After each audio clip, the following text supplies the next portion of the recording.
Here, founder of Nature Glows eScience. Guess where I'm at? You know I'm in the Eastern Sierra still, but let me show you. Here we are. See that right there? Go ahead in the chat and tell me if you know what it is, what mountain peaks those are. They are Too-man-i-goo-yah and Paiute.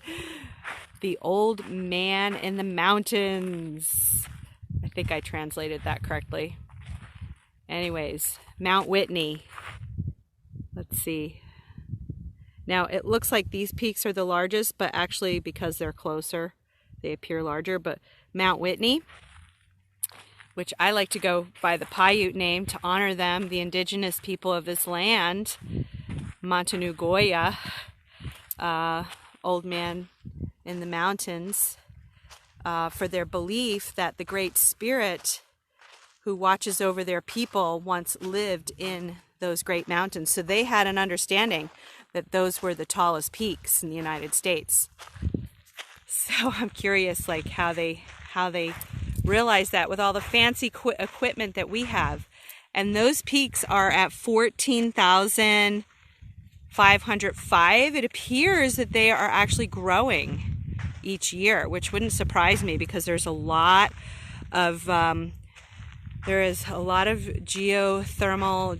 geological activity that's occurring with the tectonic plates and the constant and continual earthquakes that happen in California.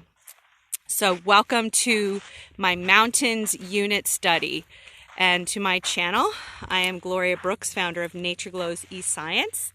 Please like and subscribe, as every day I jump on here and I share unit study ideas. If you're not familiar with unit studies, they are the perfect bridge between traditional lecture style divided subject education that we're all used to and we're taught, most of us, at least most of us who are now adults have been taught with lecture style and divided subjects. Unit studies are where you follow your learner's top learning, curiosity, and passion.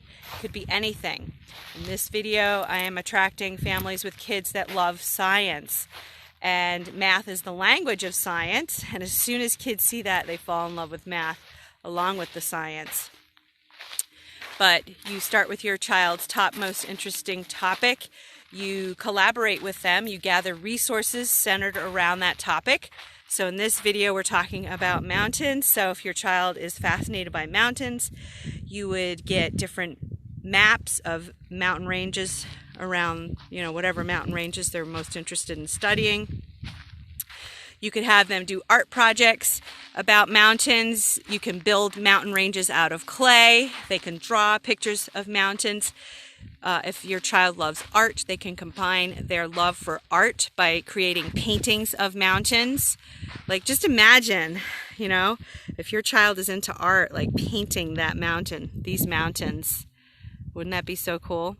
Or maybe they want to draw and paint mountains from where you live.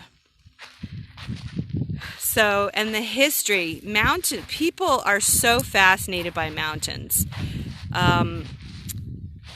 So you can study the colonial history, the pioneers, and how they explored a particular mountain range. And I know in the 1800s, if my memory recollects correctly, the first explorers went up to Mount Whitney in the mid-1800s. I think it was 1847.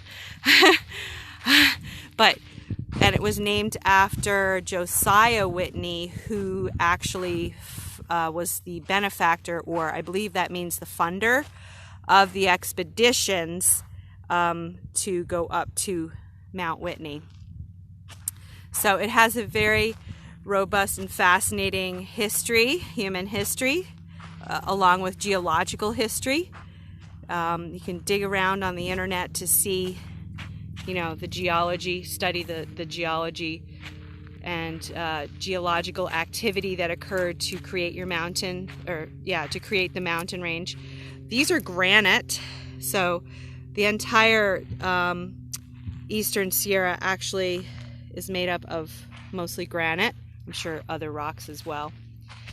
And then we have these darker colored foothills here, which are also fascinating. I'm not sure what stone those are made of. I believe it's made up more of dirt is what